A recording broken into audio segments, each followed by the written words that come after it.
اس لیے کہ گورنمنٹس ہمارے حقوق ادا نہیں کرتی. ہمارا حق بنتا ہے کہ میڈیکل فری ہو، لیکن جب سے مغلوں کا دور ختم ہوا ہے میڈیکل فری نہیں ہوا. ہمیشہ میڈیکل فری رہا ہے مسلمانوں میں. 1924 تک فری رہا ہے. خلافت عثمانیہ میں میڈیکل فری تھا، عباسیوں میں فری تھا. عباسیوں سے پہلے عباسیوں کے بعد حکومت بنو امیہ کی تھی، بالکل فری تھا. اسپین میں 800 سال مسلمانوں نے حکومت کی ہے، اور واثق باللہ اور متوکل اور ان عباسیوں کی جو حکومتیں رہی ہیں، گورنمنٹ ہر جگہ پر یہ مقرر کر دیتی تھی کہ ہماری سلطنت میں جتنے نابینا ہیں ہر ایک کو ایک غلام دیا جائے گا. غلام کی ریزیڈنس گورنمنٹ کے ذمے ہے، اس گھر میں ہے تو ملے گی، نہیں تو الگ ملے گی. اس غلام کے سارے اخراجات گورنمنٹ برداشت کرے گی، اور وہ جو اندھا ہے اس کی ساری خدمت یہ غلام کرے گا. اسی لیے تو فقہا میں مسئلہ اٹھا کہ اندھے پہ جمعہ فرض ہے کہ نہیں ہے. سب کہتے تھے کوئی فرض نہیں ہے. لیس علی الاعمى حرج، قرآن کہتا ہے نابینا آدمی کو ہم نے مستثنا کیا ہے جہاد سے. لیکن جب غلام ملنے لگا تو فقہا نے کہا اب کون سی نابینائی رہی ہے، اب تو غلام ہے، مسجد لے جا سکتا ہے، آرام سے واپس لا سکتا ہے، جمعہ فرض ہے. یہ بحث ہوتی رہی.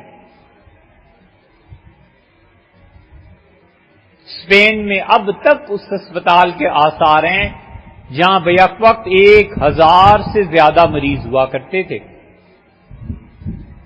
عباسی خلفاء نے مقرر کیا تھا کہ روزانہ تو صبح شام ٹرانسپورٹیشن گاڑیاں جو حرکت کریں گی.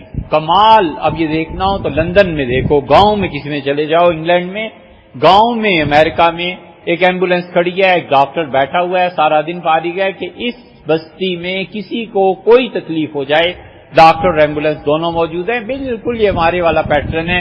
بنو امیہ کے ہاں بھی یہی تھا. بنو امیہ نے مقرر کر دی تھی گاڑیاں جو سارے شہر کا چکر لگاتی رہتی تھیں. حکیم بیٹھا رہتا تھا، جتنی دوائیاں ایمرجنسی کی تھیں اس کے پاس ہوتی تھیں اور وہ ان میں تقسیم ہوتی تھیں. اور جمعے کے دن تو کیا کہنے، جمعے کے دن جو بڑے بڑے حکما تھے ہر بڑی مسجد کے ساتھ وہ آ کے بیٹھ جاتے تھے، اور عصر کی نماز تک ٹائم تھا، اور عصر اور جمعہ کے درمیان مفت دوائیاں تقسیم کرتے تھے، مفت لوگوں کو چیک کرتے تھے.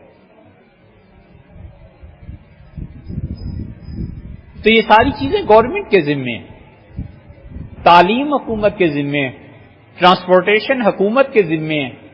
ایسے تھوڑے ہی ہے کہ پبلک کو اختیار ہے کہ جتنے مرضی کرائے مقرر کرے اور اپنی ویگن اور بس چلائے. گورنمنٹ کو چاہیے کہ اپنی ٹرانسپورٹیشن شہروں میں دے. یہ سب چیزیں حکومت کے ذمے ہیں. ریزیڈنس حکومت کے ذمے ہیں.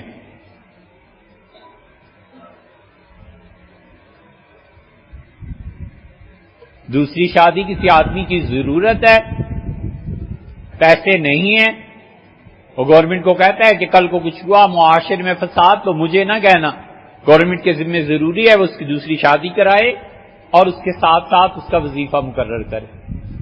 یہ ایسے امور ہیں جو گورنمنٹ اپنی ڈیوٹیز نہیں پوری کرتی تو پبلک کیوں کرے؟ ہم کیوں ٹیکس دیں؟ جب ہمیں پتہ ہے کہ ہمارا ٹیکس غلط استعمال ہوگا تو کس نے پابند کیا ہے ہمیں ٹیکس کا؟